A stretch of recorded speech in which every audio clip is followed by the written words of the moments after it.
As any parent of teenagers knows, it takes a lot of support and effort to guide them through to adulthood. Imagine a young person out on their own, perhaps having aged out of foster care or otherwise experiencing homelessness. Austin nonprofit LifeWorks is dedicated to meeting the immediate, temporary, and long-term needs of these youth and young adults. CEO and Executive Director Susan McDowell talks with the head of Family Office Services at SineCera Capital, Connee Sullivan, about the group's mission, the tremendous success it has achieved over the years, and the challenges ahead. Susan, thank you so much for joining me on this podcast today. I'm really looking forward to speaking with you about LifeWorks. To get started, I thought it would be helpful if you just give us a very brief overview of LifeWorks. Oh, my pleasure, Connee. And thank you for having me on today. It's an enjoyment and an honor. LifeWorks is an organization that is fearlessly dedicated to helping youth and families who are on their pathway to self-sufficiency. The youth that we serve are, typically youth between 16 and 24 years of age. Many of them have experienced homelessness, foster care, juvenile justice, or otherwise long-term exposure to trauma and transitions. And so they're kind of a fork in the road. It's either somebody is going to stand up and really see them in terms of what they need and what their potential is and provide opportunity. And we kind of know this, and we're going to talk about data today, but we know from the data if that doesn't happen at a young adult stage of life, then the chances are pretty high that they may struggle for the rest of their lives. So it's really important that we have adults who are fearlessly dedicated to youth, and then we have the right kind of opportunities. And at LifeWorks, we support more than 3,000 youth and families annually through housing services, mental health services, and workforce and education. And the organization's been around a long time. Could you give us a little bit of your background? It has. So we have this kind of crazy history. We were a four-way merger in 1998, 4 organizations coming together because we knew that operating together, we could provide a whole continuum of support services to meet the needs of whole individuals and whole families. But prior to that, the oldest of the 4 organizations actually went back to 1910. So we have this crazy long history in Austin that has more than a century of track record to paying attention to what's going on in the community and every now and then kind of reinventing or tweaking ourselves. So we're sure we are providing what the families in our community really need to be successful. Well, that's the very thing that attracted my husband and I to LifeWorks in the first place. And Susan, I guess we've known each other about 10 years because we've been supporters of LifeWorks for at least that long. But what really impressed us was your devotion and dedication to being data-driven and results-oriented. And I recall a time a few years ago, many more than that, when you talked about the fact that LifeWorks had been focused very heavily on counseling and career development and less so on housing until the data told you that housing was the number one thing. And the entire organization pivoted to do that. So I'd love to hear more about that and also about your whole data-driven approach. Absolutely. And I love that you used the words passion and devotion alongside data-driven, because that's kind of the dichotomy of the LifeWorks approach in our culture. We are, by nature, we do this work because we care so deeply about this community, and we just absolutely love our youth. And at the same time, we feel a deep responsibility to these just amazing young people who trust us to help make their lives better and create opportunity for them. So if what we are offering is not engaging to them, or it's not helping them get where they want to go, then, we're the grown adults in the room. It is incumbent on us to change and to change quickly, because if we are not making an impact, then that needs to change, right?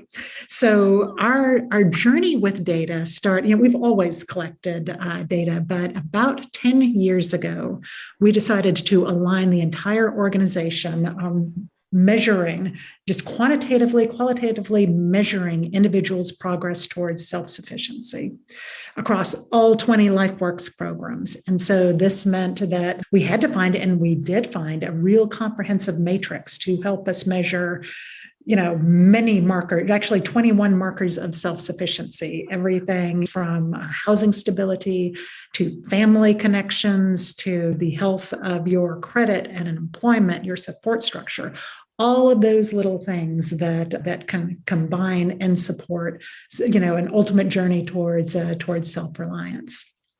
And the thing with being on a data journey is that sometimes you get some curiosities and you run some reports and you're like, wow, that is great news. Look at the impact that we're having. And then some days you look at it. And I should mention one of our core values as an organization is humility, right? Some days you look at it and you're like, whoa, that's not actually what I thought. And so how can we be curious about not having as much of an impact in that area as we thought? And our first journey with that was in our workforce program. And this was maybe a year after we started comprehensively measuring data. And we changed pretty quickly on a dime the way that we provide workforce services and saw an immediate impact that persists to this day. Similarly with housing, we were seeing great progress in workforce, great progress in mental health, and not progress with the housing sustainability that we'd hoped. In fact, if you'd asked me 5 years ago, what are you great at? And what is it that what keeps you up at night? I would have told you, I think we are dynamite at engaging youth in experiencing homelessness and getting them into shelter and getting them into housing. But what kept me up at night was the problem was not getting smaller. It was getting larger. So that's, we ran, all kinds of data around who do we know is coming into the system? What are the exits to the system? What are the best approaches we can take? And we not only pivoted within LifeWorks, but we helped create what is now a community-wide movement focused on kind of systematically ending youth homelessness by making it rare, brief, and non-recurring. And that has been a tremendous journey with tremendous impact and a lot left to do. Since October 2018, when we kind of launched the movement, we have permanently housed, we are just shy of 1,000 youth from literal homelessness all the way to permanent housing. And we've done so with an 80% success rate. That's amazing. I know it is stunning success. But, and this is the important part for a nonprofit though, along the way, we have measured everything. So we know what we've done well. We know where things have run into trouble and we've needed to make pivots and changes and tweaks in our model and further engagement of mental health services or a different approach to workforce. All of those things, you have to be a learning organization.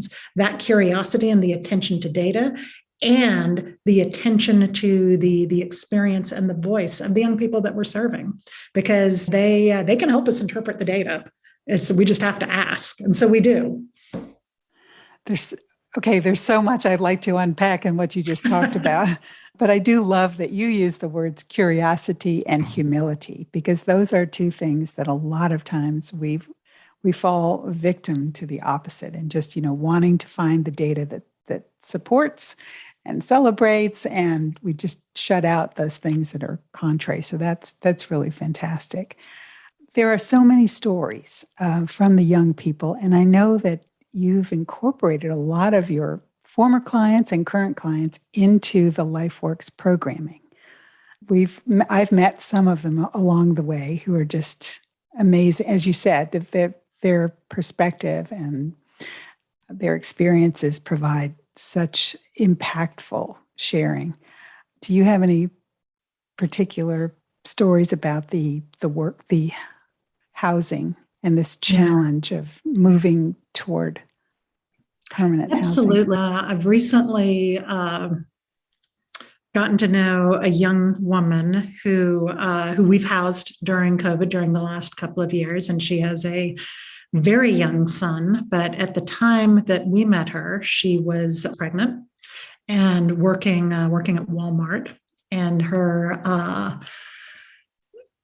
somebody, I don't know if it was a customer who saw and kind of got wind that she was sleeping in her car, but that person happened to be a current LifeWorks client and approached her and said, "Hey, if this is your situation, I call these folks. They'll help you out." They helped me out, and I think she didn't call us for a while. She just didn't quite believe it or trusted it. It sounded a little too good to be true, but she finally did reach out to us, and we went through a quick assessment process, which we do kind of in collaboration with the community, so we can be really clear on who's serving who and who's prioritized and all of that. Well, a young woman pregnant sleeping in her car is pretty highly prioritized for housing, so we assigned her a case manager who she's still very close to, and she ended up in housing in just a matter of weeks. And one of the things that she points to now with so much pride is that her son never had to sleep in a car, that is something that will never be part of his life experience, because we were able to find housing before she gave birth. Also shared that she is as a participant, so she's a participant in our housing program, and through that, not only does she get some support with housing, we helped her find an apartment, but she has a case manager who's helping her piece together the whole self-sufficiency puzzle. How are we going to access school? How is employment working out? And so through that, she's gotten involved in our workforce program and she's now a certified phlebotomist and employed. And when she graduated from her certification program, all of a sudden, she's in this kind of like bidding war for her services, right? Because it's a very high demand profession. So, again, going from sleeping in your car, pregnant, so worried, right, to, hey, I have got all of these options for employment. And she can now see a pathway to becoming a registered nurse, right? So that housing piece is so important just to get the stability to be able to commit to an educational track, commit to, or almost neurologically just able to think long term. So, she's living a life towards potential now, not one just, in fear of even where she's sleeping in her immediate safety. So she's just dynamite, and she may be running the place one day. That's a wonderful success story. How do youth typically find you, or how do you typically find them? We've been around a long time even prior to our 98 merger. We started a straight outreach program, which I think back in 1990 consisted of a pickup truck with a whole bunch of peanut butter sandwiches in the bed, and a curiosity around what's going on around the university area, and do the youth who are hanging out there need some support. And for many, many years, we operated a street outreach program in the university area, and then we moved it to a site in East Austin. But we do active outreach all week to areas where we know youth may be congregating or camping. Because of our history, though, with working with youth experiencing homelessness, we get a lot of youth who refer other youth to us, or even physically bring youth to us. The first time, prior to the merger, that I ever visited our street outreach center, I was lost. I didn't quite know how to get to the back entrance of St. Austin's Church, where it was, and I just asked a youth, and a whole group of them took me back. So there's that level of kind of ownership of it. We really try to be part of the community, providing resources they need. So when they're ready to get off the street, and most of them are very ready to get off the street, they're going to trust us to help them on that journey, rather than making decisions that may or may not be safe for them. Oh, I can imagine that. Well, Austin, like many cities, is struggling with homelessness in general. And I've heard you speak about the need to look at youth homelessness very differently from adult homelessness, and to treat and provide services that are different. That makes common sense to me. But let's talk a little bit about housing, because here we are in probably the hottest real estate market in the U.S. And you are always looking for opportunities for both temporary and permanent shelter for these young people. So what does that look like right now? Right. Well, there are challenges for sure right now with that. Having housed, 1,000 youth in a very short period of time, we're definitely seeing a slowdown in availability of housing options that are affordable and sustainable for youth, because our support is going to be temporary. And while we are supporting youth with helping with some portion of their rent, we're also working to increase their income so then they can take those leases over. But that's a challenge for any youth in that age range. So simultaneously developing the skills to live with roommates, to maybe reunite with families if that's where their track is taking. But we work collaboratively with a lot of property owners in town to just create, just some availability in existing complexes. And that's a model that we're using, for more than 200 youth tonight, as a matter of fact. And on top of that, we own and operate 2 small apartment complexes on our own property, and are moving forward pretty aggressively with development of more, because in addition to just having the housing, the need for youth to have the wraparound support services is enormous. I have a young adult son myself, and so I am tangibly aware of what youth in any circumstance need with the first apartment. What does a dripping faucet mean? Oh, okay, it means we get on it now, not we're going to be scared that we've done something wrong and let the damage build, right? So that kind of hands-on wraparound to really help them understand what they need to learn at this point, but also for our youth, because so many of them have experienced complex trauma and systems that didn't really work for them. It's also a time of healing. So engaging in our mental health services with a counselor, a peer support specialist, maybe even psychiatry or group support. So we begin to kind of heal the impact of some of what they've gone through, so they can absolutely incorporate it as part of what they've experienced, but it doesn't define who they become in life or how all of us around them regard them. And that I see that journey happening, and it's pretty amazing to. I've done this long enough to where I run into folks who have been touched by LifeWorks pretty regularly. And I particularly like when I meet somebody who, is in their 30s or 40s, and I'm like, oh my God, you're middle-aged now, right? And it's an experience that happened to them. It's not who they are, and it doesn't define their lives. And that to me is the ultimate success. There's so much grace in that. It's really a beautiful thing, and so basic to the human experience to have that opportunity. Everyone should have that opportunity to live in a safe place and to have their histories respected and treated as needed. You were talking a little bit about development, so I want to shift a little bit and talk about that. LifeWorks has a big budget, and some of that comes from government funding and so forth, but quite a bit comes from from philanthropy. Part of my role at SineCera Capital with Family Office Services is working with our families on their philanthropy strategies, sometimes setting up something as simple as a donor-advised fund, but looking at goals for their philanthropy and looking at different nonprofits and how that might fit it.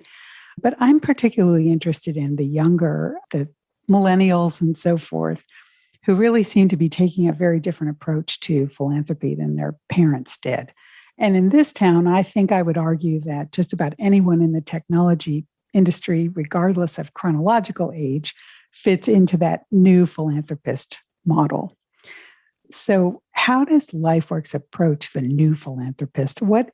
How do you approach them in terms of what they're looking for and what you can offer to them?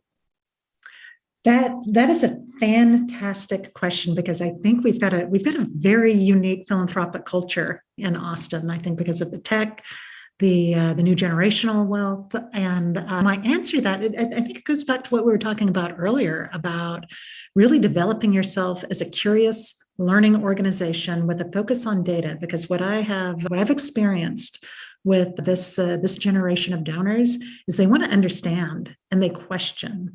I think, we come from a legacy of this idea that nonprofits, we have all the answers, right? And so, I'm just going to give money and they're going to solve something.